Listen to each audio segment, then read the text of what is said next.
What's up? What's up? What's up, everybody? It's your girl, Miss E. High Live with Journey with Trish, right here from Mobile, Alabama. Listen, I'm super duper excited about the Black excellence I got in the building with me. You know, you got to be to sit at the table with me. A little extra, whole lot of estrogen in the building. Well, we are at a new location tonight, so please forgive our tardiness. We will make sure we are on time next week. But let me go ahead and give you my medical disclaimer, and then we're gonna go ahead and get into it. We got the first ladies, some first ladies in the building with us today. So neither myself, Patricia Reed, aka Miss Eha De Jimenez, Journey with Trish, or any affiliates are here to give you any type of medical or psychiatric advice tonight. If you are having any type of medical emergency or psychiatric emergency, I would defer you to your nearest emergency room or contact your own primary care provider. Okay? So who do I have over here? Let's start on our far right. Hello, I'm Nikki Amy, First Lady of Greater Pine Grove in Loxley, Alabama. I'm Chastity. I'm the first lady. Don't have a church yet, but I'm the first lady. You got to speak loud. I'm Dalila Conaway, and my husband leads Restoration Place Church in Daphne. All right. So I am very excited for this topic tonight. We are going to talk about the life of being a first lady, like the pros and cons of being a first lady. So let's get started with number one. How long have you been a first lady? As for me, 32 years. That's a long time. My entire marriage. Wow. So was Pastor Amy was already, he was already a minister, preacher when you got into? He's passing two churches. Really? My twins were like 3 months old when he was called to the ministry. Wow. It took me like 3 years to say I do. I wasn't sure about that. So I had to say it for like 3 years. But I finally got to the altar. Wow. I've only been in it for 8 months. Okay. Yes. And I do have a church. you I mean, did it's not our own church, but we are members at a church in Civil Hill. And they are teaching us well. Okay, growing. So you got some people you can reach out to if you Yes. ever need some Yes. advice. How about you? For me, 12 years. That's still a long time. Yeah. And so I'm sure it has all been peaches and cream. No, Not at all. ma'am. So one of the things that it's always on social media. Y'all some fly first ladies. Okay, let's just get it started right there. And first ladies, are aesthetically speaking, most are a lot different than what we're used to from years and years ago. You know? Right. And so a lot of church members have not, changed with that change. And so there can be a lot of judgment when it comes to being a first lady. Nikki, you always say something that, and I hope it's okay for me to say that, Okay. but I've heard you say before, because this is a serious question. I've heard you say before that God calls Pastor Amy to preach. Right? He did. He haven't called me. If he do, I think I might answer. but he has not. No, He has not He's called not you called me pastor. to pastor. He's called me to be his helpmeet, and I Okay. do help meet the need. Where I'm not needed, I do serve in many areas. And so my question is, or I guess an opinion, not even an opinion, because I get kind of lost when it comes to this. If, say, Chris and I, we're going to church and Chris gets called to preach, right? Mhm. And I don't get called to preach. People seem to really expect that the first lady would just automatically just change into this first lady, or whatever their idea of what a first lady, how they should carry themselves, how they should speak, how they should dress. So there are some pastors who have wives that are not even saved, right? And then they get called to preach. Are they supposed to leave their wives? But how does this? What is your take? How does this happen? Were you already in in the church from your husband? Not called to preach. Yes. Well, he was called to preach first, but then he was called to pastor later. Okay. But number one thing to know is that when God knew he was going to call him, and he knew who he would be married to, and he knew that person already from the foundations of the world would be able to serve, first of all, him as a husband and work alongside him as a spouse, and then also support him as a pastor. So these are things that God already knew. So he already equipped that wife to be able to support him in the best way that he needed it. But now we're all human, so sometimes we Yeah. don't always fall in the line like we should. So what happens then? What happens when wifey doesn't really fall into that? Like if she doesn't want to be in that role, if she doesn't want to fulfill it, then what happens? Absolutely. I think that the pastor and his wife have to have an understanding of what the roles look like for them, and not just feel like they have to succumb to status quo or religion or traditions. It's what works for them as far as serving in that church. She may not play the piano. Everything's like the pastor's wife got to sing and play do all these things. But if she doesn't, if she's his wife, and he validates what she does, that's all that matters. And so you're automatically like, what do you call it? Like how you can get disfellowship from church. You can't get disfellowship from being the first lady, can you? Like you can be the pastor's wife, but you are not the first lady anymore. Can that happen? Has it ever happened before? Yeah, I had some friends that didn't go after pastor. They pastored huge churches, mega churches, and the wife didn't go Just didn't go to the church at all? at all. So was she still considered the first lady or no? Yeah, she came on occasion. She did not go every Sunday. She didn't got no monthly. She went occasionally. And while I'm here, y'all better recognize who I am. No, she didn't go because she couldn't handle the pressure. Maybe it's a lot of pressure. Yeah, And she could not handle it. She was kind of weak, maybe. Yeah, and she stayed away instead of standing strong and firm. She, I guess, got lost in the title. In the I title. forgot who she was. Yeah. Stay true to yourself. So what about vacations and holidays? We go to church and we are first lady at church. We first lady when you're first lady when you're not at church too, right? But again, people expect you to carry yourself in this particular way. So I can't remember which pastor. It was one of the TV church celebrity pastors or whatever. And he and his wife were on vacation. And they were in the Caribbean, and she had on her two-piece, and she looked very good to me. But there was like this uproar on social media because she was on the beach with. That's just religion to me. God don't look at what we wear. That's people. Yeah. Yes. I'm not wearing a suit to the beach. Yeah, right. I'm not wearing a hat to the beach. I don't wear hats anyway. That's just not my style. But I'm wearing it to the beach. And I love me some Puerto Rico and all the places and having a good time. And I'm dressed appropriately For that setting. For that setting. You're not welcome to church with your stomach out, Right. So you said something, Molly. We'll let you speak on that because I am a firm believer as well that, you got religion, and you got church, Correct. and you got spirituality. We got faith, but they are, to me, all different things. And I do think that I'm not even gonna say our community, just Christians as a whole, I believe, have gotten kind of lost in The religion. Yes, The rules. the rules. God is a God that he operates in. He's not a God that operates in confusion, right? So we know that. But, just like over years past time, with the elderly people, where they made it to where you have to wear the long dresses and you can't have your arms out and all this stuff. It's just, the rules. It's just, you got to do this from A to Z or that. And then it's like, God don't look at all of that stuff. He's looking at our heart. Yeah. He's looking at that we worship him in spirit and in truth.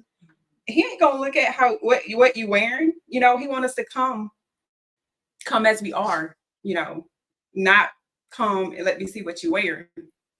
Or, I don't even know how to answer that, but No, it was a that's very just- good response. It was And a very it's good response. deciding. I know for us, our dresses for our church, we planted our church 12 years ago. Our dress is a little less traditional because of who. Now, my husband came from a traditional background, Yeah. Church of God in Christ.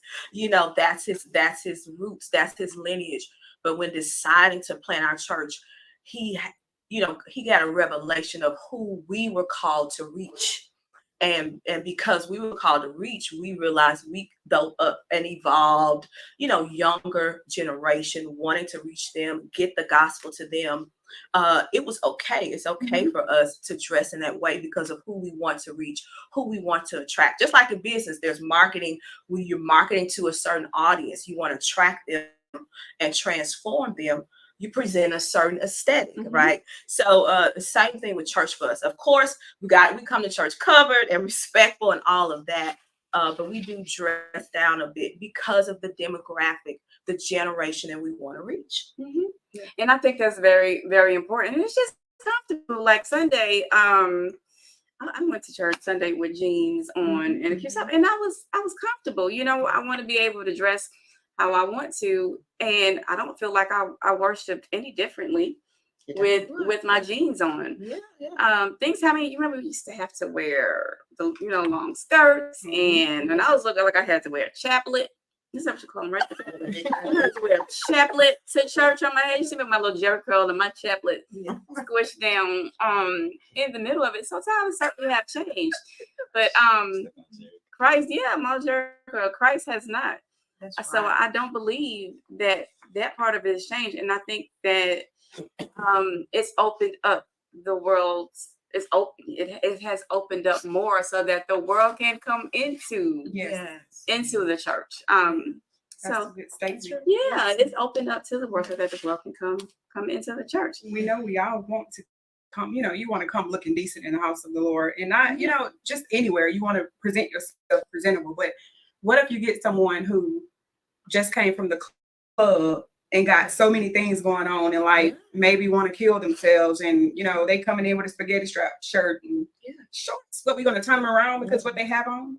You meet them where they are. Yeah. Once Christ in them, Christ will change them. Mhm. We can't change Nobody. nobody. Yes. We can tell them, we can teach them, but once God get in them, they're different. Yes. Once they say you know better, you do better. Mhm. I think they say.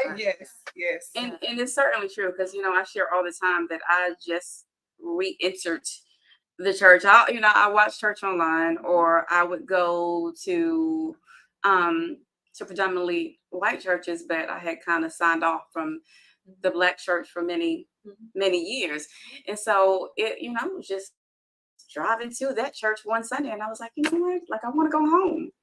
And I didn't even know where I was gonna go. So we were sitting at the stoplight. Like, do we turn left or do we turn right? We go straight because we had to figure out which church we were even gonna go to that Sunday. And then that's when I ended up at Restoration Fellowship, and I've been there ever since. And I can't truly say that the more I go and the more I learn, there are certain things that I feel convicted about, or certain things I feel like, maybe I don't want to do that.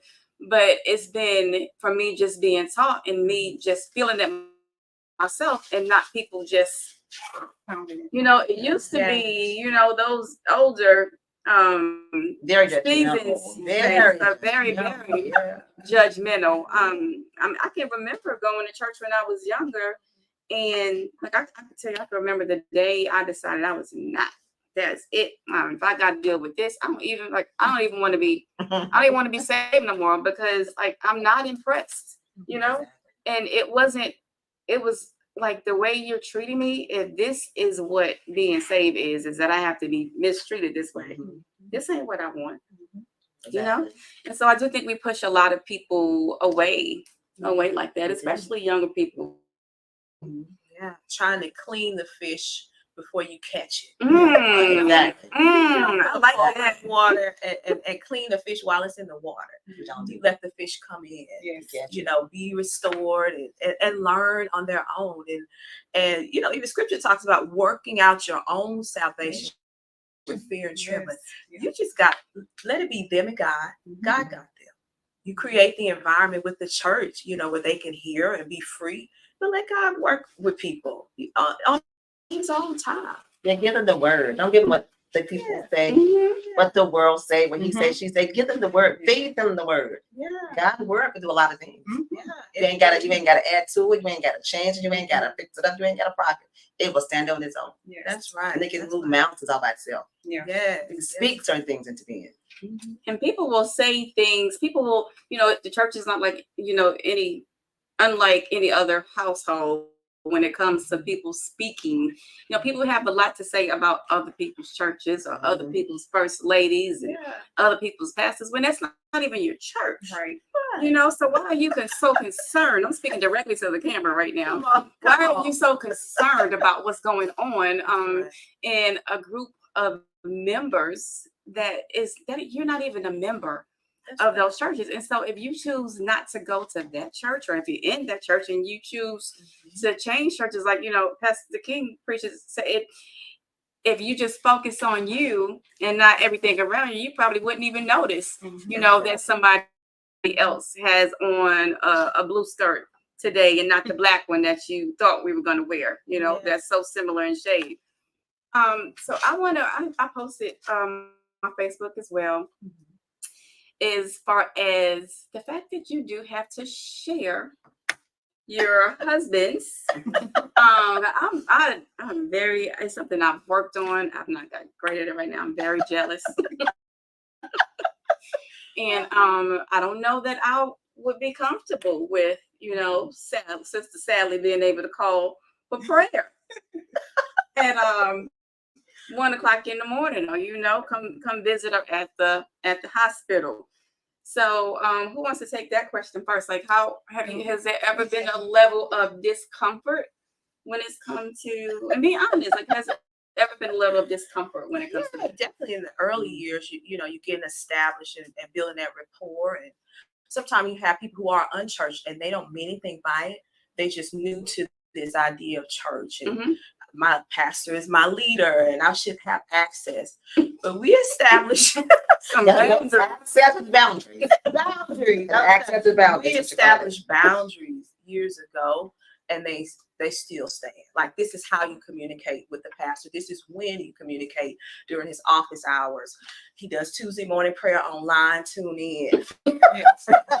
Those types of things. And so, but after establishing those boundaries, not really having people really cross those since doing that. Have you ever felt any type of way about that? Yeah, kind of, sort of, but I've grown and I've learned better. A lot of people love my husband, and I've been told I truly love your husband. I mean, I love your husband. I've been told it several times. When I can't get a phone. Wow. He can get a phone call, but I can't get a phone call. But right now, That's true. That's true. I guess I'm used to it because I know when the door locked, who's gonna be at home with him.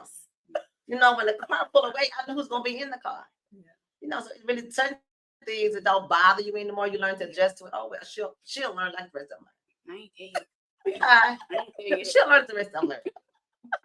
You're a baby, but still, like, have you ever?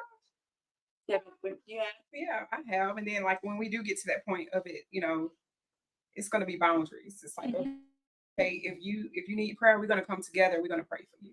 You pray, I'll lay the hands. Yeah. Y'all always got to be together. Look, you worse than me. You can't go. You pray, I'm gonna lay the hands. I'm gonna carry it on. So, I don't know. I be like, why she got to come with him every time?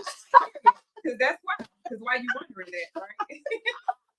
Well, That's why it's good for the first lady to be present too, Yeah. because there's a discernment that she has. Exactly. She can see stuff in the house. Yeah.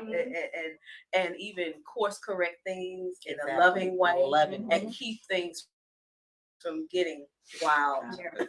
Exactly. because sometimes men can be so oblivious Yes. to Yes. women that are openly like flirting. Yep. And I know that. Come on now, I know that all of y'all that's coming for prayer. Some of y'all do be flirting. So listen, I'm just saying, some of y'all do be flirting. But yeah, I don't know. Yeah, oh, come on now, Chris, and Chris is such a gentleman. So if we're all together, he's not just gonna open the door for me. He's gonna open the door for everybody. I had to even get comfortable. I'm like, what? Like, once I pass by, you just let the door go. Not a gentleman. You just let the door go, and Let it go in their face. yeah, like he would get out if we needed gas, and we have 4 cars. Chris would sit there and pump everybody's gas. And there was a time when I'm like, yeah, I don't like that. I don't like that, but I'm honest. So I applaud you ladies for being able to fill that role, because I know, like I said, it has to be there got to be some hard shoes to fill. So what about now you? Because you work full time, and you travel. You work full time. Are you working full time right now? All right. So the ministry is a full time job in and of itself, and then you work full time. So I work for the ministry. You work for the ministry full time, but you also don't you also have like your own a business. Mhm. So yeah. Yeah. So yeah, that's So that's a lot to manage, both of those. Has there ever been a time when you had to choose and had to somebody tries to make you feel guilty about having to choose between whether you're going to do this, like something pertaining to your job, or go to church or anything? Like, what if you were on vacation and it was event that was planned at the last minute? It was a ladies' event. You were supposed to go on vacation. Like, you ever feel guilty, or anybody try to make you feel guilty for not being present?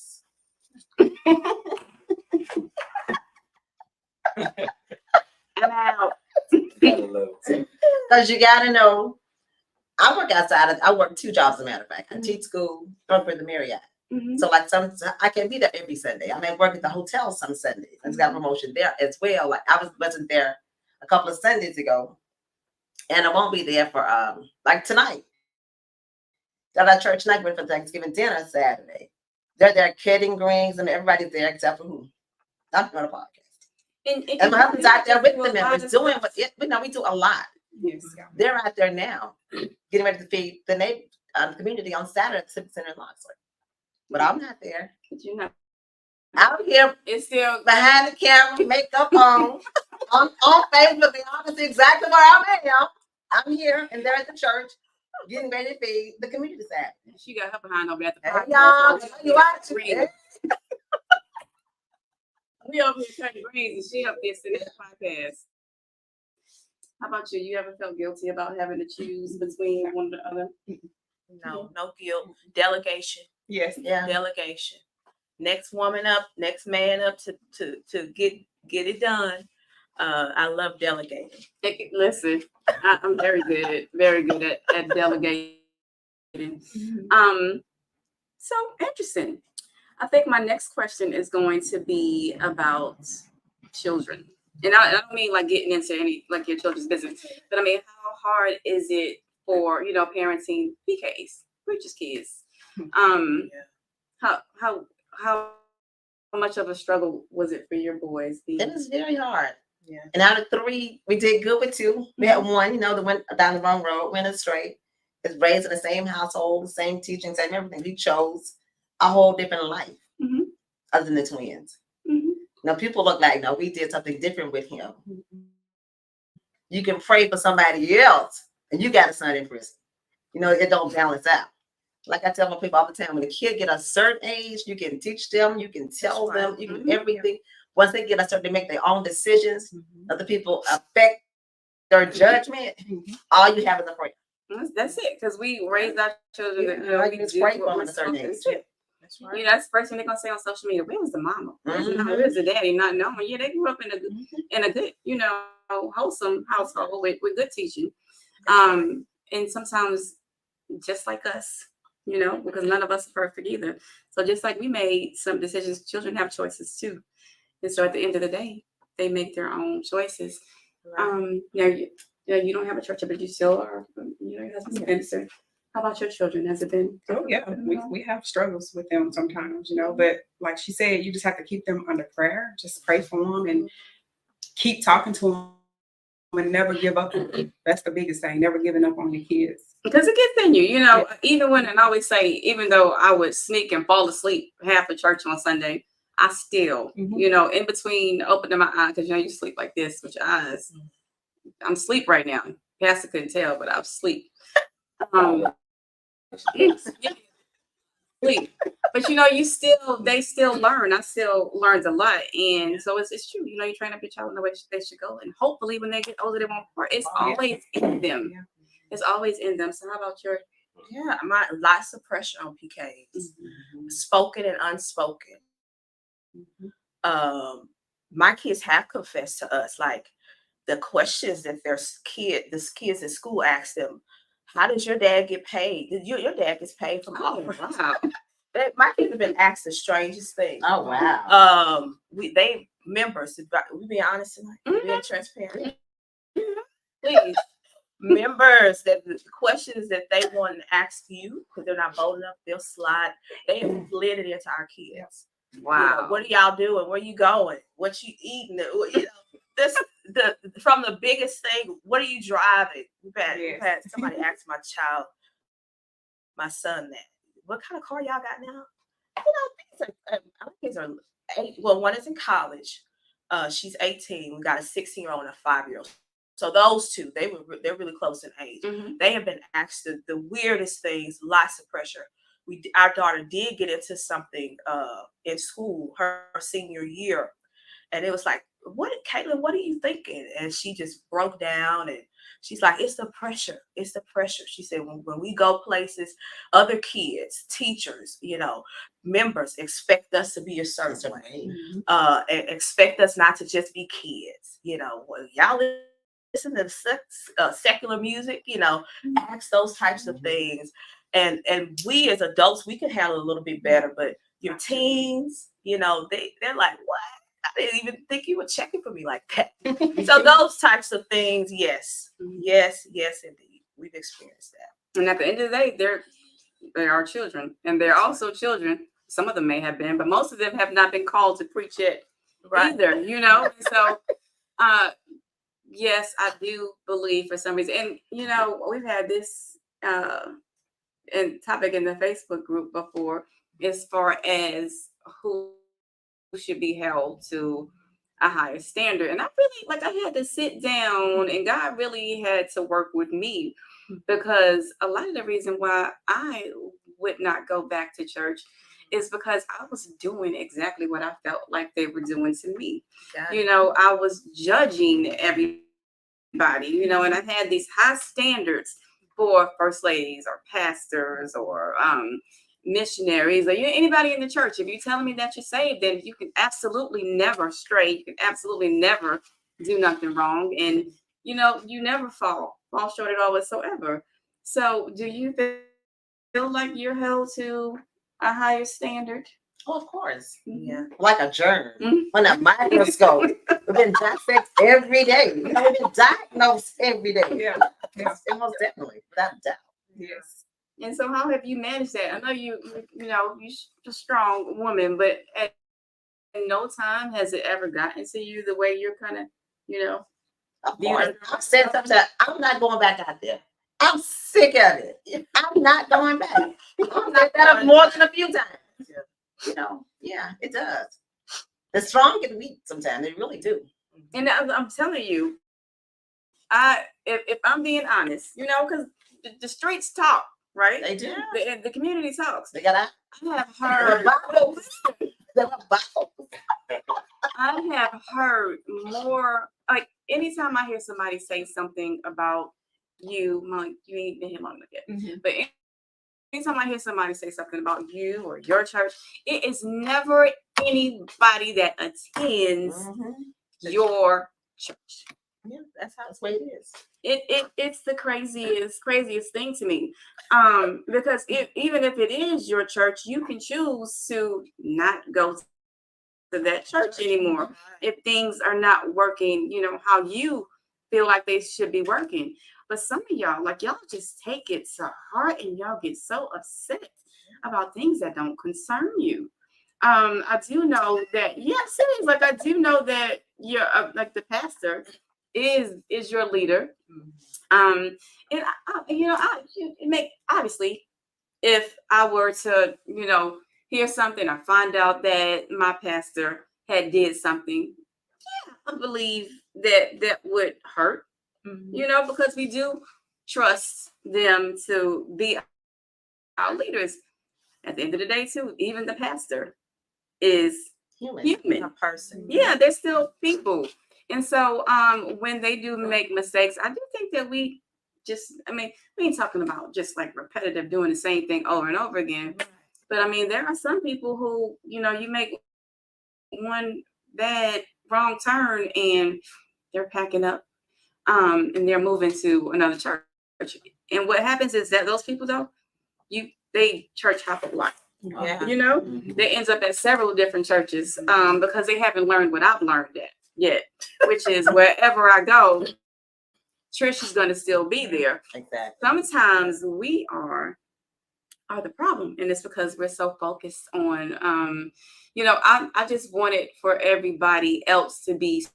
So if y'all gonna make me come in there, then I'm gonna need for y'all to be perfect, and then when I get there, that means I gotta be perfect too, which is why I changed, the way I was thinking, because I know I can't live that perfectly. Right. So let me go ahead and do some soul searching and kind of change this around a little bit. Anybody here before you became a first lady or got into the ministry? Anybody ever experienced any church hurt before? We have. Okay. Oh yeah. You feel comfortable talking about it or no?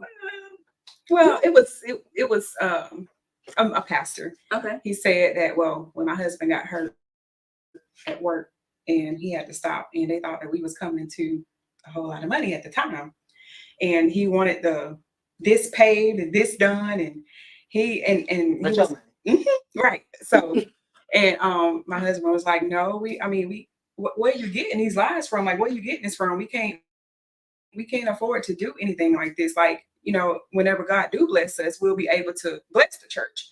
So he got over the church, and like he went off on us without calling our names, and we knew exactly who he was talking about. God placed me over your spirit. I'm the head over your spirit. I'm like, well, the Bible don't say that, but okay, go ahead, But it was bad. So after that point, and if you're just gonna leave this church, then you just need to go ahead and leave. So we didn't return. Wow. We stayed away. Well, good for you. Yeah.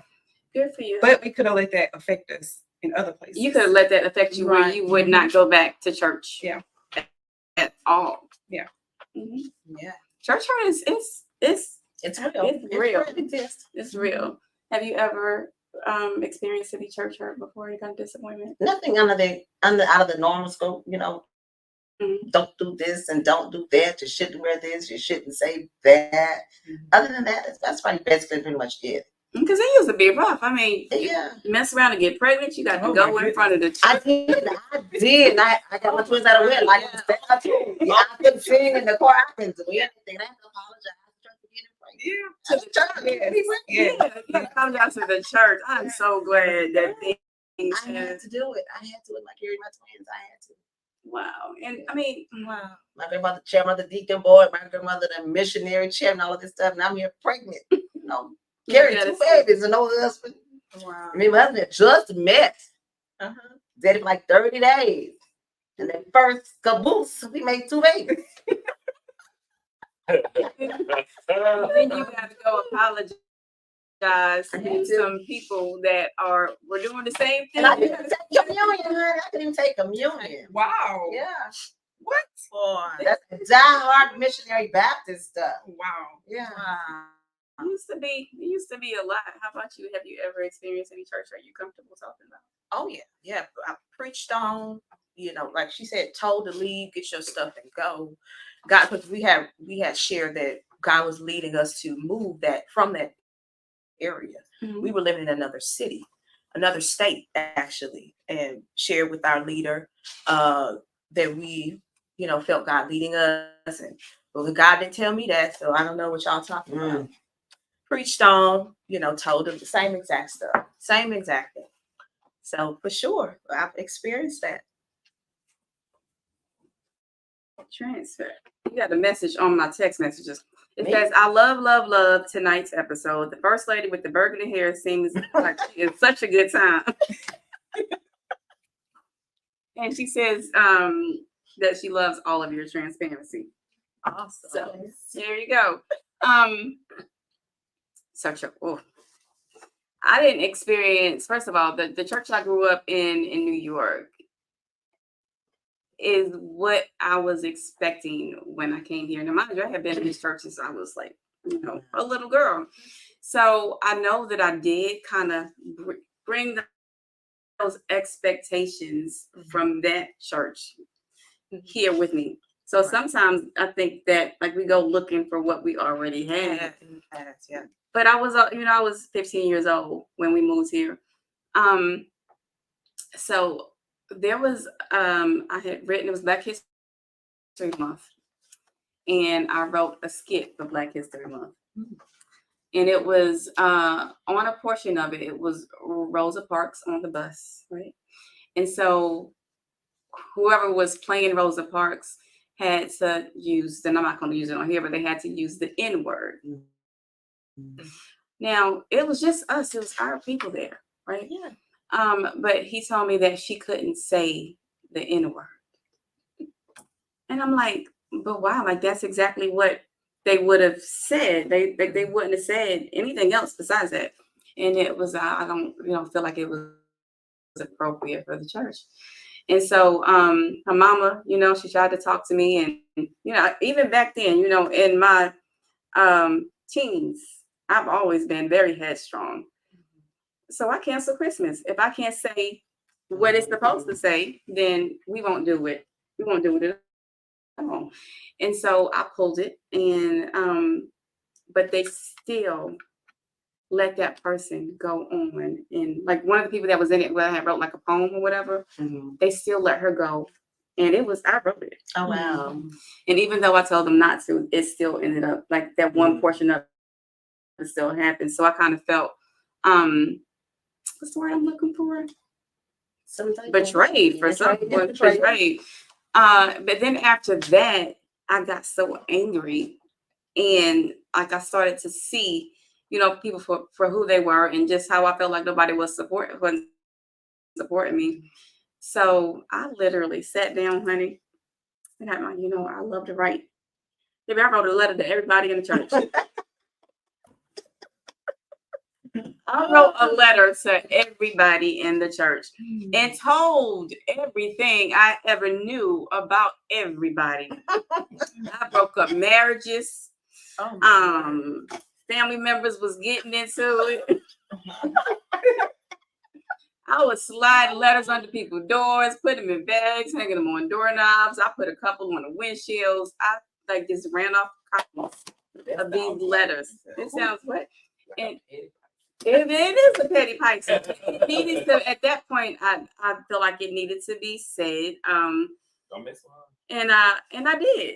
And then I stopped. I didn't go back to that church anymore. But I didn't go back to church at all. I tried to visit, churches here and there, but it just wasn't, I just didn't feel comfortable. And for whatever reason, God just, I don't know why, but he just all of a sudden made me feel uncomfortable going to the predominantly white church. Not that there was anything wrong. I loved going to church there. I just think that he wanted me to return to where I am. And so that's another thing. Like God, they say he gets ready to work on you, starts to make you feel uncomfortable. Yes. And so I have begun to feel uncomfortable. And so here I am. I ain't gonna write no letters this time. Don't write no more letters. So did anybody want to add? We got about 10 minutes. Anybody want to add anything before? Anything? Anybody want to say anything? I want to say, to think about first ladies, they try to dissect us, tell us what to do. Think about it. Way back then, I was Sister Amy. I was First Lady Amy. I was elect lady. Now it's just down to lady. Y'all think about it. 30 years, Yeah, like the race of people changed from Negro to Black, American. We've gone from first You know, no, Sister Amy, Uh-huh. first lady, Uh-huh. elect lady, not just lady. Yeah, it's just lady. Yeah, just Lady Amy. And if you mad, it's Nikki. They Yeah. mad with you when she's Nikki. It's just Nikki. Uh-huh.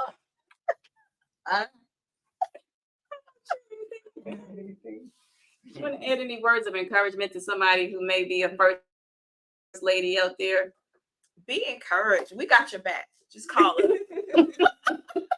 We got your back. We're praying for you. And you know, when you were talking about being on the fence and trying to, everybody go to church. Find your church. Find that space that's for you, that where you feel accepted and loved, and not judged, and just be a part of community inside of church. I think you probably feel that. Like now you've got family. You already had that, but even more so, just being a part of a church is amazing. And don't look for, you know, a perfect church A like I was No looking such for. thing. Yeah. No such thing. Definitely. So I hope we're encouraging some first ladies out there, and then also somebody who may have drifted away from the church to drift back in. I mean, you got some choices, you know, here. As far you tell them where they can find you, invite them to service. 27277 Boaz Road, Loxley, have 9 a.m. service every Sunday. I can't give you the address because I'm still learning. Give the name of the church.